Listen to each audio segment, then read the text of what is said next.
القرآن يوحدنا لطريق الخير يوجهنا الله تعالى أنزله ورسول الله معلمنا هذا القرآن يوحدنا لطريق الخير يوجهنا الله تعالى أنزله ورسول الله معلمنا هذا القرآن هو الهادي لأوائلنا وأواخرنا يدعو للعلم وللعمل. بسم الله الرحمن الرحيم. الحمد لله رب العالمين، وصلى الله وسلم وبارك على عبده ورسوله نبينا محمد وعلى آله وصحبه أجمعين. أما بعد، السلام عليكم ورحمة الله وبركاته. Today, with the grace of Allah Azza wa Jal, we will try to ponder and reflect over Surah Al-Infitar, chapter 82. And it's a Makki surah, short verses, quick paced, and strong and harsh in addressing the disbelievers. Allah Azza wa Jal begins this surah by saying, إِذَا السَّمَاءُ انفَطَرَتْ, when the heaven is cleft asunder. And we know that this is going to happen, and this is a fact. The skies above us would be split, would be cracked, would be opened as gates and doors, would be torn into pieces. So when this happens, another thing happens. Allah says, وَإِذَا الْكَوَاكِبُ انْتَثَرَتْ, and when the stars, the planets, all of the heavenly bodies, as they call it, all what we see above us will fall and scatter. This would happen. And Allah says, وَإِذَا الْبِحَارُ فُجِّرَتْ, and when the seas are burst forth. So these seas we see, these oceans, these rivers, would all turn into a blazing fire. وَإِذَا الْقُبُورُ بُعْثِرَتْ, and when the graves are turned upside down. And this is an indication of resurrection, because all what was underneath would come to the surface, and all those who had died, they will be resurrected. When all of these four things happen, Allah the Almighty says, عَلِمَتْ نَفْسٌ مَّا قَدَّمَتْ وَأَخَّرَتْ. A person will know what he has sent forward and what he has left behind. And this is in reference to seeing your good deeds and bad deeds, because now the veil has been unveiled and every one of us could see things as they really are. Now we can see hell and heaven. We can see falsehood and the truth. We can see the scales that our good deeds would be weighed on. And we can see what we have brought forward. We can see our good deeds that we had done. And we can also see the bad deeds that we did not do and we did not indulge in. And the sinners would see their bad deeds that they have brought with them, and they would see the good deeds that they did not commit. So those who fornicate will see that. And they will see as well the Fajr prayer they have missed and they have skipped so often. Only then the transgressor would bite his hand out of regret and remorse when he sees that his scale is so light with good deeds and so heavy with sins. When this happens, he knows of the inevitable. He realizes that hell awaits him. Allah the Almighty says, Ya ayyuhal insan, ma gharraka bi rabbika al-kareem. O man, What has made you careless concerning your Lord, the most gracious? This is not a question. Indeed, it is not. Allah Azza wa Jal is scolding him and telling him, if Allah was so kind and generous to you, if Allah gave you things you were not worthy or deserving of, so why did you do what you had done in this life, which you know that Allah Azza wa Jal does not approve of? Your gut feeling, your instinct tell you that this is wrong, yet you went against that. You did not search for the truth. You did not implement it in your life, though Allah was generous and kind to you. And some people say that Allah has used this beautiful attribute of His when said, "O man," and remember, insan, usually when used in the Qur'an, it is addressed to the disbeliever. "O man, what has made you careless concerning your Lord, the most gracious, the most generous?" Allah's generosity being mentioned here is unlike what people think. Some scholars said that Allah is giving you the answer. So when Allah tells you what has made you careless concerning your Lord, say to Him, it's your generosity, O Allah. And this is wrong. Allah is mentioning His beautiful attribute, being generous, so that it would scold those disbelievers. Because when someone does good to you, the only thing that is logical is that you do well to him as well. And those who do not do this, it's an indication of their lack of belief and conviction. They don't have any iman. Allah Azza wa Jal says, "Ma gharraka bi rabbika al-kareem, alladhi khalaqaka fasawwaka fa'adalak." The description of your generous Lord is the one who created you, fashioned you perfectly, and gave you due proportion. Who's the creator? Atheists say nature. What is nature? Is it something? Is it someone? They don't know. Who created you? Nothing. How is this possible? Nothing cannot create something. Nothing is nothing and creates nothing. Who created you?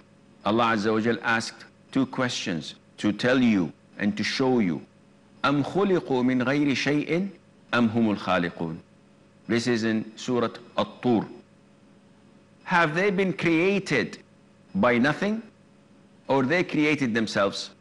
The answer to the first question, did vacuum create you? This is illogical. This is not possible. Can nothing create something?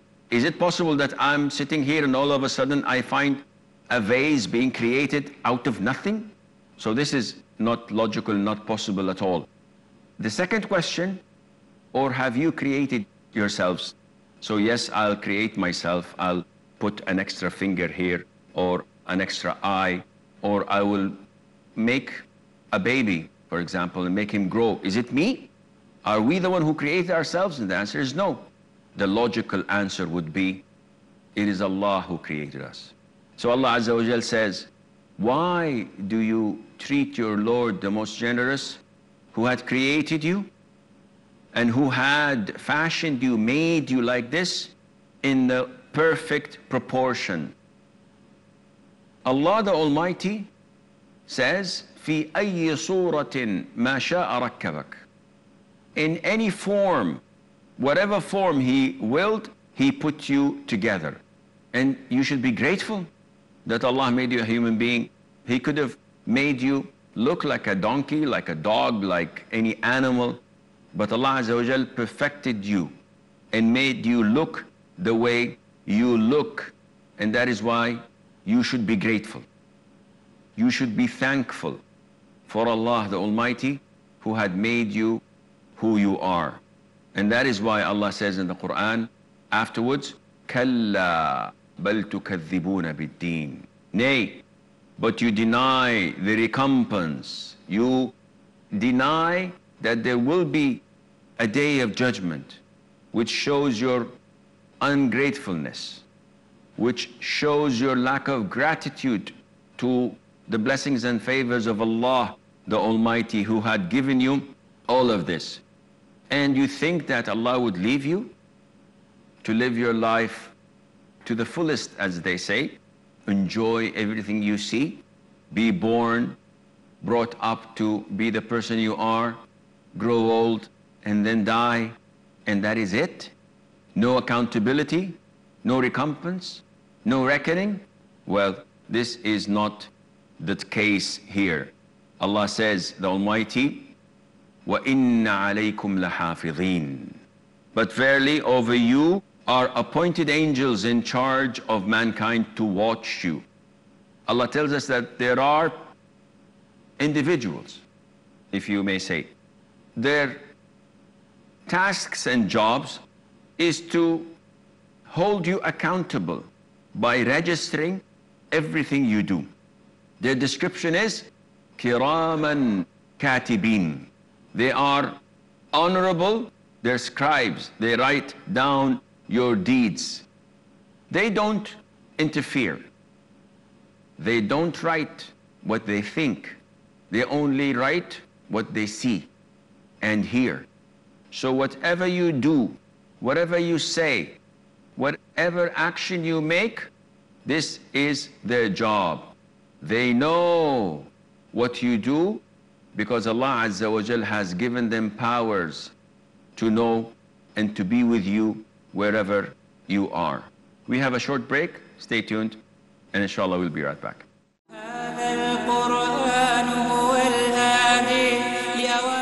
Assalamu alaikum and welcome back. The Prophet told us that there are two with us all the time. An angel that tells us and advises us, that instructs us to do well, and a devil that always tells us to do bad and refrains us from doing well. And that is why sometimes you get these feelings that, yes, I want to do this, which is good. I'm going to go to Umrah.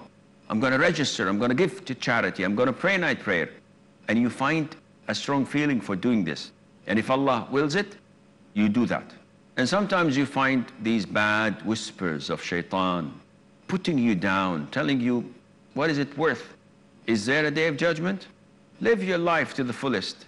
There isn't anything as hell or heaven. And he puts you down. And if you listen to him and obey him, you'll end up in hell with him. And Allah Azza wa Jal in these verses tells us about these beautiful creatures, the angels that are with us all the time, writing down what we say and do, protecting us from in front of us and from behind, supplicating to us, may Allah forgive him or them, may Allah have mercy for him or over them, depending on the congregation and whether the person is alone or with others.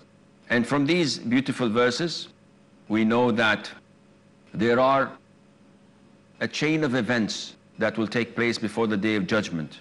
And we know that there are two blowings in the trumpet. One that annihilates all types of life on earth, and the other one is the one responsible for resurrecting them with the grace of Allah Azza wa Jal. And then people will be given their records, whether to heaven or to hell. Among the things we benefit from these verses is that no matter what you do, good or bad, small or big, daytime or nighttime, people seeing it or alone, it will be recorded. And you will see that in front of you on the Day of Judgment. And you will also recognize the deeds that you were supposed to do and you did not do. You're almost 50 years of age and you did not perform Hajj yet, and you consider yourself to be a Muslim. It's a pillar of Islam. You have money, you're healthy. What's preventing you? It's been like 15 years every time you say, next year inshallah, next year inshallah. You have no reason not to go. This is what you'll see on the Day of Judgment if you do not perform Hajj. And cascade this down on your prayer, on your fasting, on connecting to your next of kin, on respecting your parents, on being kind to your wife and children, and to be kind to your neighbors, etc. Also, Allah Azza wa Jal is warning us not to be deceived by shaitan, whether from the jinn or from the humans. and not to deny and reject the concept of resurrection and the day of judgment, because this is coming, as Allah Azza wa Jal had stated. And there are so many other benefits, but it is a very clear surah for those who ponder upon these beautiful verses. Allah Azza wa Jal then talks about the types of people on the day of judgment. Allah says, Innal abrara lafi na'im. Those who were righteous, who did good deeds, those who exposed and done a lot of virtues to themselves and to humanity, they are abrar. They are the elite of the humans. Allah says, verily the abrar will be in delight. They will be in paradise. They will be in full-fledged enjoyment in paradise because of what they had tolerated in this life. Because of their patience, they will be rewarded for. And this delight is not only on the day of judgment.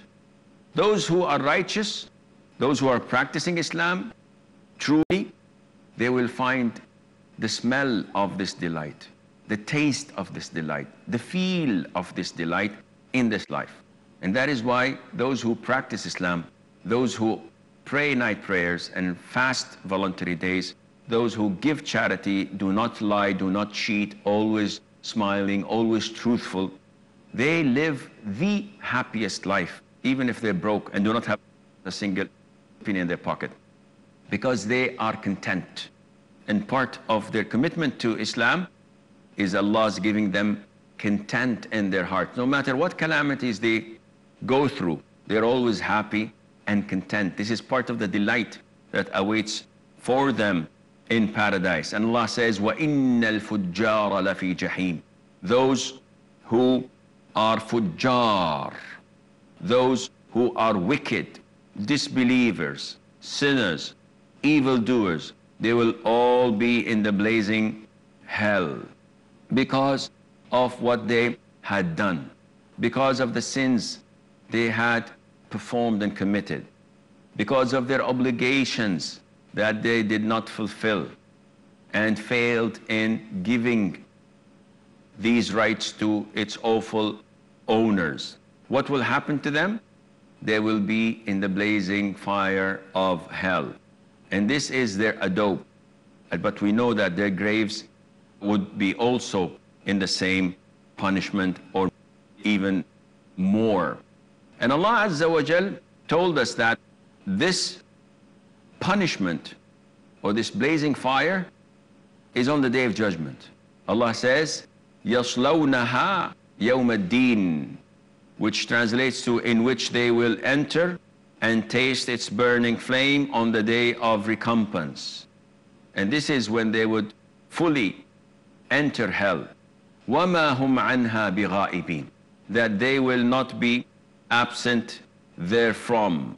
So they cannot escape hell, and they would not miss a single hour or a single minute or a single day from its punishment, from its torment, from its torture. Not a single day off, and they will not miss a thing. They will be thrown in hell because of what they had done in this life. What a waste. 60 or 70 years you live on earth, and this is what you pay for? For what? What were the desires and lusts that you've gained in it? Minutes? Hours? And the punishment is for eternity in hell? Was it worth it? Think again. And Allah Azza wa Jal says, after that, reminding the people, وَمَا أَدْرَاكَ مَا يَوْمُ الدِّينِ ثُمَّ مَا أَدْرَاكَ مَا يَوْمُ الدِّينِ. Allah says, and what will make you know what the day of recompense is? Again, what will make you know what the day of recompense is? Why is Allah Azza wa Jal repeating this? Allah is repeating it so that He would draw your attention. And it's a form of giving value to this that He had repeated. And repetition is found in all languages. And this emphasizes the importance of what is being repeated. Allah says, يَوْمَ لَا تَمْلِكُ نَفْسٌ لِنَفْسٍ شَيْئًا. When you ask about the day of recompense, it will be the day when no person shall have power to do anything for another, and the decision that day will be wholly with Allah the Almighty. This is the day of recompense. It is the day when no person shall have power to do anything for another. In this life, I can help my father, I can help my mother, I can help my wife and children, I can help my siblings, I can do something for them. But on the day of judgment, there is nothing I can do for anyone unless Allah Azza wa Jal allows me to intercede and to do something. But the norm is, no one has anything to anyone. Allah says, the Almighty, وَالْأَمْرُ يَوْمَئِذٍ لِلَّهِ. And the decision on that day will wholly be with Allah. What about today? Is the decision wholly with Allah? Yes, it is. So, see, in this life, people may claim, and they are deceived. They may claim that we have everything. I own things. I have money. I have house. I have a car. There are so many things that I own. It's a claim, which is not true. Whatever you have is not yours. It's all for Allah Azza wa Jal. It all belongs to Allah, the Almighty Azza wa Jal. And that is why, if you go to a hotel room, you cannot do whatever you want in that hotel room. You cannot paint it. It's not yours. You're leasing it. Likewise, my body is not mine. I cannot chop my hand and donate my organs to others. This is Allah. But some claim that we do possess things. We do have. On the Day of Judgment, no one would ever dare to say such a claim. They will all go to the prophets and messengers asking them to intercede, and everyone would say, I have only myself to care for. Go to this and go to that. On that day, no one would benefit any other person without the permission of Allah Azza wa Jal.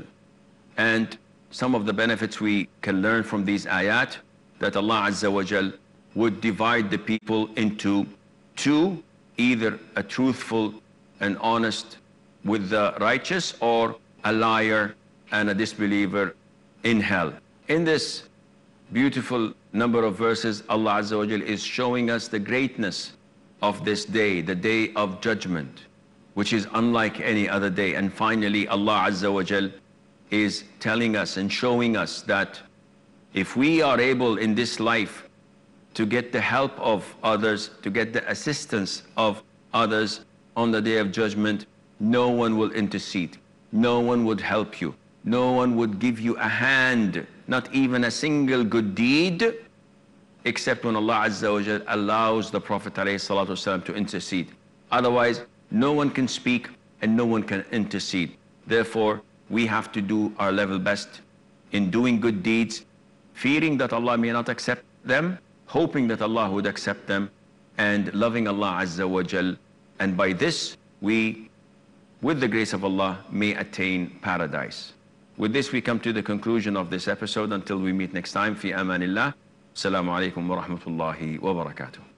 هذا القرآن يوحدنا لطريق الخير يوجهنا الله تعالى أنزله ورسول الله معلمنا هذا القرآن يوحدنا لطريق الخير يوجهنا الله تعالى أنزله ورسول الله معلمنا هذا القرآن هو الهادي لأوائلنا وأواخرنا يدعو